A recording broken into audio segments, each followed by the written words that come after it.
Des spectacles comme celui-ci sont devenus récurrents dans les villes camerounaises et particulièrement à Douala. Les populations se sont muées en justiciers pour participer à la lutte contre le banditisme. Par semaine, des Camerounais sont battus, brûlés vifs, parfois sous les regards des forces de l'ordre désemparées. La vindicte populaire, malgré de nombreux appels à la restitution de la place du droit, frappe toujours. Certains quartiers ne masquent même plus leurs intentions. Mais dans l'opinion, le pour et le contre s'affrontent durement.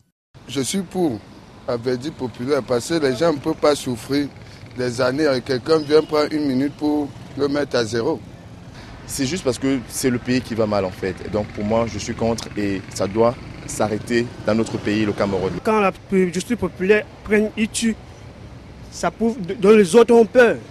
Par rapport quand la gendarmerie arrête, on met en cellule, bien après, 2 ans, 3 ans, il est dehors, il continue son travail. Le mot est lâché. La rupture de confiance entre les institutions en charge de la sécurité et de la justice serait à l'origine de la montée de la vindicte populaire. Des présumés malfrats sont arrachés à la vie. Le paradoxe est cependant que le banditisme semble ne pas reculer. Chaque fois que vous tuez un bandit, vous multipliez le nombre de bandits. Alors, si vous ne combattez pas l'esprit qui est en lui pour combattre la chair, vous n'avez résolu aucun problème.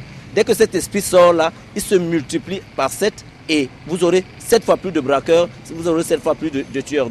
La justice populaire en tant que telle n'est pas traitée dans les documents juridiques. Ses conséquences, en revanche, font l'objet des peines. Il s'agit des blessures légères, des blessures graves ou des cas de mort d'homme qui peuvent être le résultat de la vindicte populaire. La justice populaire entraîne très souvent soit des blessures qui peuvent être qualifiées de simples, soit encore des blessures qui peuvent être qualifiées de blessures graves, soit enfin la mort de la victime de la vindicte populaire ou de la justice populaire. Dans ce cas seulement, la loi a prévu des sanctions.